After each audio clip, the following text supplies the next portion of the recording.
La ciudad de Karakosh, en la llanura de Nínive, Irak, ha comenzado la construcción de un nuevo santuario dedicado a la Virgen María, bajo la advocación de la Madre de los Cristianos Perseguidos. Será el primero de este título en Oriente Medio y uno de los 7 existentes en todo el mundo. El santuario se ubicará dentro de la iglesia de San Efrén, recientemente edificada. El centro del lugar lo ocupará un icono de la Virgen María, obra del diácono sirocatólico Ibrahim Yaldo. La pintura fue entregada el 6 de agosto por el padre Benedict Kiely, fundador de la organización Nazarean.org, a Monseñor Benedict Junan Hano, arzobispo sirocatólico de Mosul. La fecha coincidió con el 11º aniversario de la invasión del ISIS en Irak. El emplazamiento elegido tiene un fuerte simbolismo. Karakosh se encuentra en la llanura del Nínive, donde el ISIS sembró el terror en 2014. Su ubicación no es casualidad. Hace 11 años, el mismo día del anuncio del santuario, la antigua comunidad sirio-católica de la ciudad huyó en la noche, dejando atrás hogares, iglesias y siglos de tradición. En aquel momento, los cristianos recibieron un ultimátum: convertirse al Islam, pagar la yizia, impuesto para no musulmanes, o morir. La población mayoritariamente cristiana decidió mantenerse firme en la fe y huir de sus hogares. Durante los 2 años siguientes, los yihadistas profanaron templos que convirtieron en almacenes, puestos militares o campos de tiro. Las casas de los cristianos eran señaladas con la letra árabe Nun, inicial de la palabra nazareno. Tras la derrota del ISIS por una coalición internacional, los desplazados comenzaron poco a poco a regresar a la región. Irak se ha convertido en uno de los países más apoyados por la Fundación Pontificia Ayuda a la Iglesia Necesitada, ACN, que ha financiado alrededor de 500 proyectos de reconstrucción y asistencia pastoral para las comunidades cristianas. El país continúa entre los 10 más ayudados por esta institución y se mantiene como prioritario para garantizar la presencia del cristianismo en Oriente Medio. A pesar de los avances, las heridas de la persecución siguen abiertas y los desafíos para los cristianos en Irak continúan siendo numerosos. Para el arzobispo Benedict Junan Hano, quien preside la Archieparquía Sirocatólica de Mosul desde Karakosh, el momento es deliberado. Es una señal de que la fe perdura, afirma, incluso en el mismo lugar donde nuestra mayor ciudad cristiana fue tomada y profanada. Hano espera que el santuario anime a los cristianos occidentales a orar por sus hermanos en Oriente Medio y a recordar que las raíces del cristianismo están profundamente arraigadas en estas tierras, como recordó el Papa León XIV a los cristianos orientales a principios de este año. Actualmente existen 6 santuarios más con esta advocación en Estados Unidos, Reino Unido, Suecia y Kazajistán. El padre Kiely ha manifestado su intención de promover otros 3 nuevos en diferentes lugares del mundo en 2026. Comenzaremos con las noticias de interés internacional. Estados Unidos. Se estudia la causa de canonización de un padre que salvó a su hijo. Perú. Santa Teresa de Calcuta inspira 250 cenas solidarias para necesitados. Francia. Abadía de Jockey. La vida monástica crece.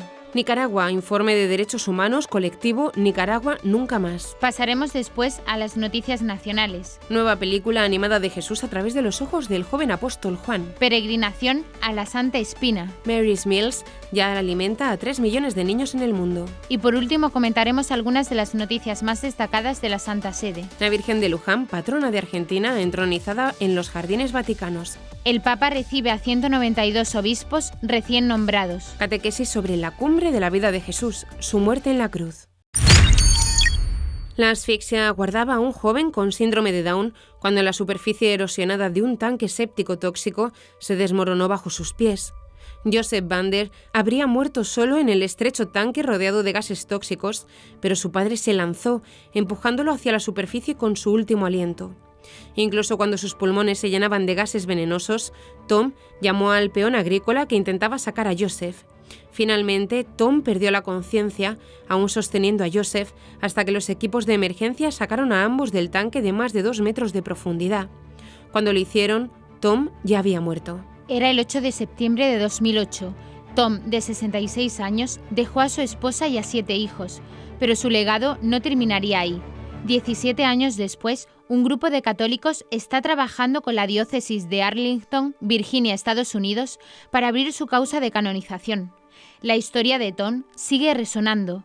Una asociación fundada en su nombre está entrevistando a quienes lo conocieron, mientras que la diócesis ha nombrado un postulador y un vicepostulador para investigar su causa de santidad. Dependiendo de lo que encuentren, el caso podría ir a Roma. Keith Henderson nunca conoció a Tom, pero cuando supo de él, se inspiró para fundar la asociación de Tom Vander, que promueve su causa compartiendo su historia. Junto con la asociación, la diócesis de Arlington ha dado varios pasos preliminares, entre ellos nombrar a un postulador y un vicepostulador que investigan y promueven la causa. Al aprender más sobre Tom, Henderson descubrió que toda su vida fue de una fe tremenda y de servicio desinteresado hacia todos los que encontraba. Su vida y muerte abnegada sirven como modelo de cómo los laicos pueden buscar la santidad en el siglo XXI, dijo. En el corazón del distrito de La Victoria en Lima, cerca del mercado de La Paradita y en medio del bullicio, los desperdicios en la calle y la delincuencia, se encuentra el Hogar de la Paz de las Misioneras de la Caridad.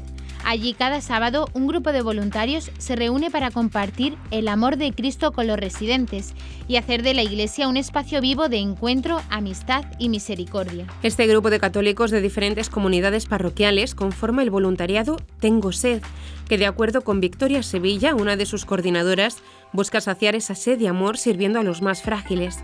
El Hogar de la Paz alberga actualmente a unos 70 ancianos y 50 niños. La mayoría de ellos padece alguna discapacidad, muchas veces severa, y fueron descartados por sus familias o carecían de vínculos afectivos.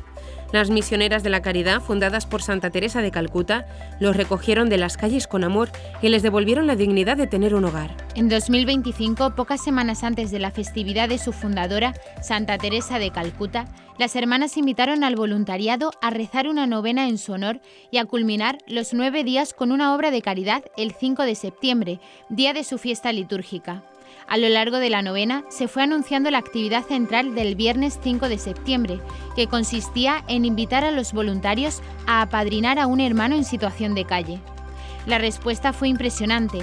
En menos de 4 horas, el 3 de septiembre, se lograron reunir más de 250 cenas. La visita del voluntariado se realiza todos los sábados de 3:30 a 6 de la tarde. Para más información se puede ingresar a su cuenta de Instagram. A pesar de la crisis de vocaciones que sufre toda la Iglesia, las comunidades monásticas dedicadas a la oración y el trabajo perviven e incluso en algunos lugares, como la abadía de Jacqui en Francia, prosperan y se multiplican.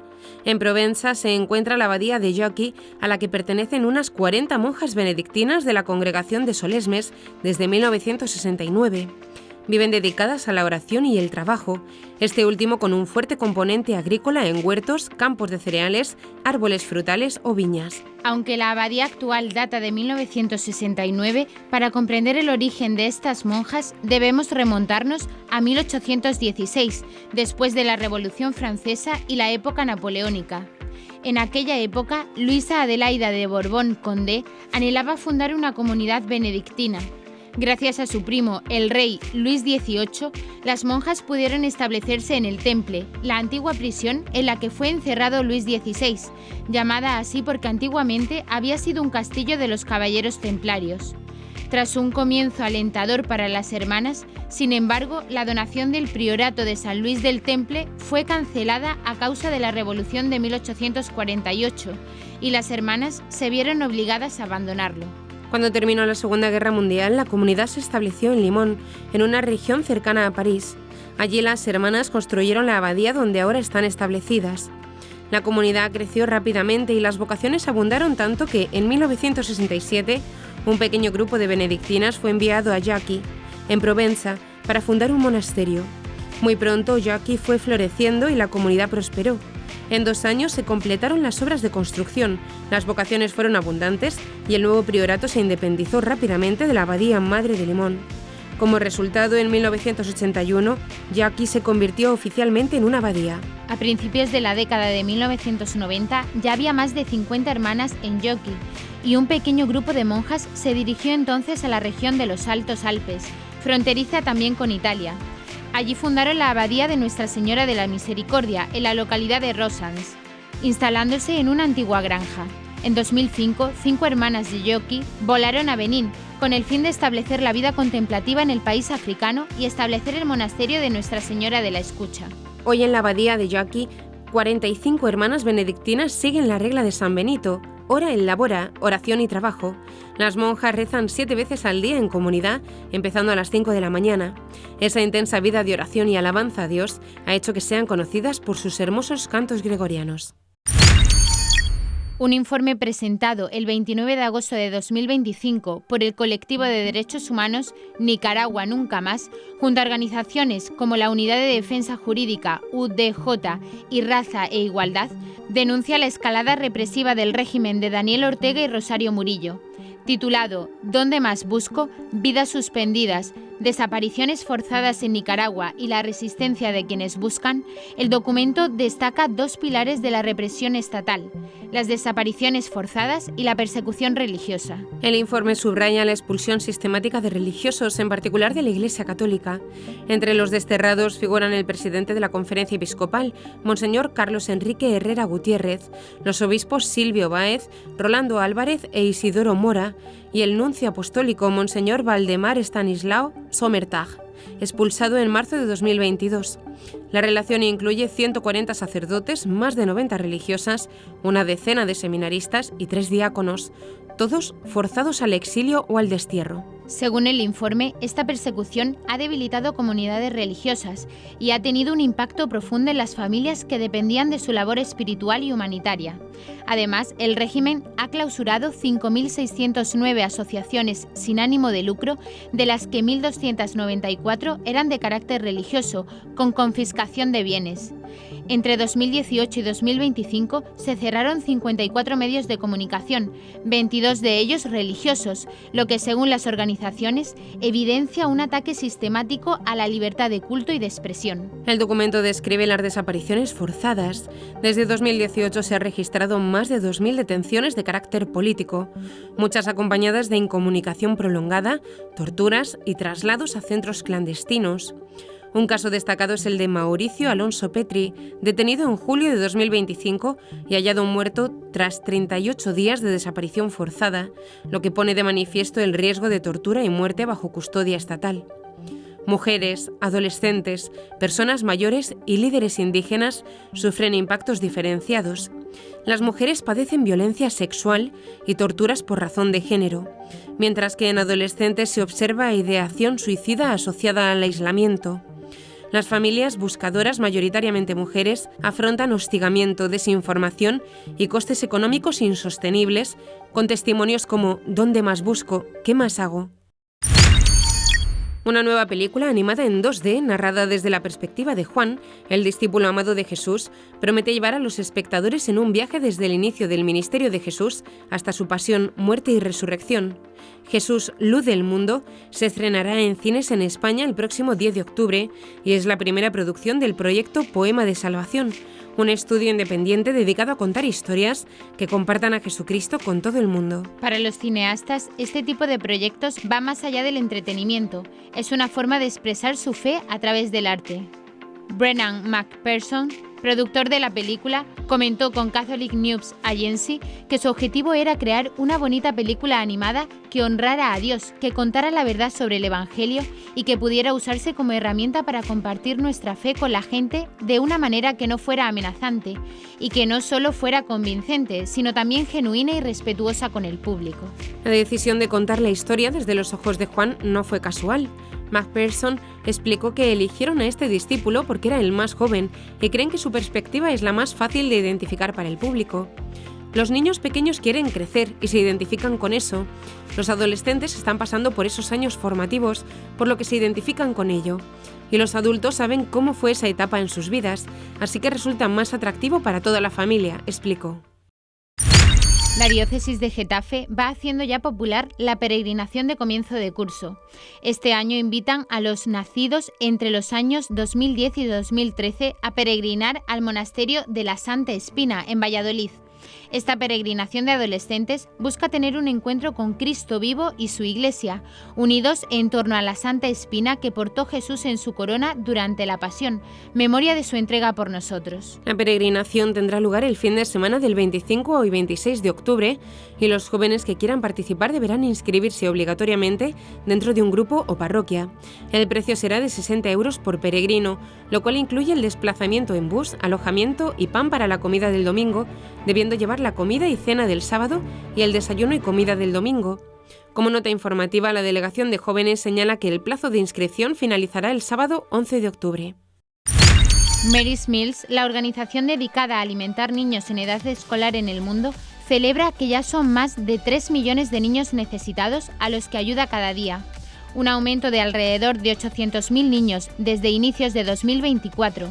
El fundador y director ejecutivo de Mary's Meals, Magnus McFarlane Barrow, señaló que han elegido el 8 de septiembre para celebrar que damos de comer a más de 3 millones de niños cada día escolar porque este es el día en que celebramos el cumpleaños de la Virgen María.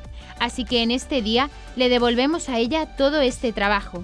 Este es nuestro humilde regalo de cumpleaños para ella. Este hito, según precisa el comunicado, se produce tras una gran ampliación de los programas de alimentación escolar de Mary's Meals en 9 países, con cientos de miles de niños incorporados en un periodo de 18 meses, incluidos Malawi, Haití, Zambia, Zimbabue, Sudán del Sur y Etiopía. Con más de una cuarta parte de los niños del mundo enfrentando pobreza alimentaria severa en la primera infancia, 27%, lo que equivale a más de 161 millones de menores de 5 años, la necesidad de programas constantes de alimentación escolar nunca ha sido tan urgente, subraya la organización benéfica. Invitamos a toda persona de buena voluntad a unirse al movimiento de Mary's Meals para que nuestra visión, que cada niño del mundo reciba una comida diaria en su lugar de educación, pueda hacerse realidad, remarcó su fundador. En España se puede contactar con este movimiento mediante el correo electrónico spain@marysmeal.org o llamando al 628-289761. Mary's Meals tiene su sede española en Barcelona. Un mosaico de Nuestra Señora de Luján, patrona de Argentina, fue entronizado este martes en los Jardines Vaticanos, concretando así un deseo del Papa Francisco. La obra fue realizada por la artista argentina Florencia De Lucci. La ceremonia de entronización contó con la presencia de autoridades religiosas y diplomáticas, entre ellas el embajador argentino ante la Santa Sede, Luis Pablo María Beltramino, y el secretario de Estado del Vaticano, cardenal Pietro Parolin. También estuvieron presentes el cardenal argentino Leonardo Sandri, vicedecano del Colegio Cardenalicio, y el cardenal Fernando Vérguez, quien durante muchos años fue secretario personal del beato argentino Eduardo Pironio. El embajador argentino ante la Santa Sede, Luis Pablo María Beltramino, centró su discurso en la figura de la Virgen de Luján, corazón espiritual de nuestra nación. En camino a los 400 años del milagro que la convirtió en madre y protectora de Argentina, destacó su papel como símbolo de unidad y esperanza desde 1630. Asimismo, pidió la intercesión de María de Luján, que protege al pueblo argentino y acompaña al pontificado de León XIV, inspirando caminos de paz, fraternidad, diálogo y justicia. En la mañana del jueves 11 de septiembre, en el aula del Sínodo, León XIV recibió en el Vaticano a 192 obispos procedentes de los 5 continentes que desde el 3 de septiembre participan en cursos de formación promovidos por el Dicasterio para la Evangelización, Sección para la Primera Evangelización y Nuevas Iglesias Particulares y el Dicasterio para los Obispos. El curso organizado por el Dicasterio para los Obispos, titulado Testigos y Heraldos de la Esperanza fundada en Cristo, comenzó el 3 de septiembre y concluyó el jueves 11. La formación se impartió en el aula del Sínodo del Vaticano y estuvo dirigida a obispos nombrados durante el último año. Consistió en una serie de reuniones sobre temas útiles para la actividad pastoral y administrativa, así como para la reflexión personal y comunitaria en sus respectivas diócesis. Los cursos fueron impartidos por superiores de la Curia Romana y personalidades eclesiásticas y no eclesiásticas expertas en sus respectivas áreas de especialización. El curso de formación para nuevos obispos, organizado por el Dicasterio para la Evangelización, Sección de Primera Evangelización y Nuevas Iglesias Particulares, comenzó la mañana del jueves 4 de septiembre.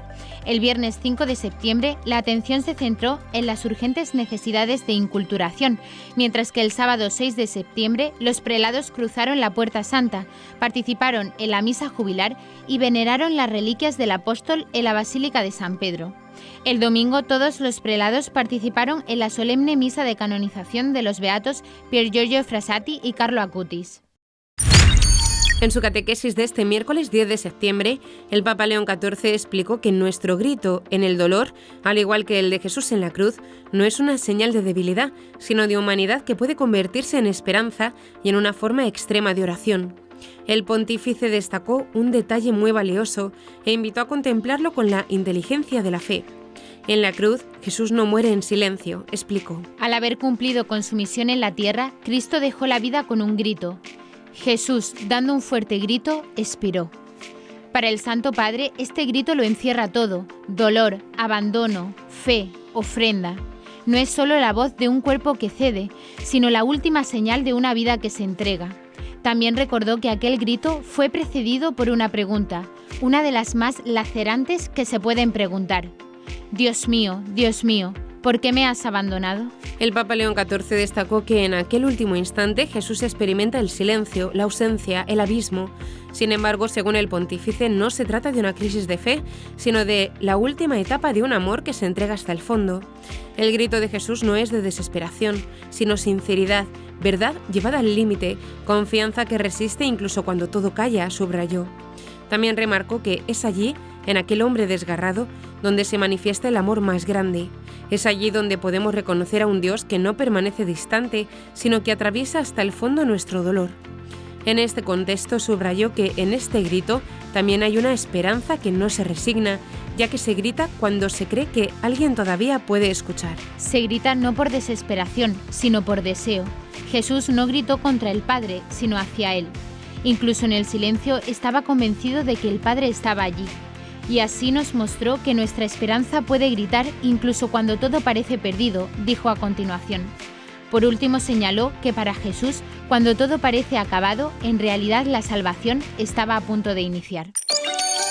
Y hasta aquí nuestro informativo semanal. Esperamos que haya sido de su agrado.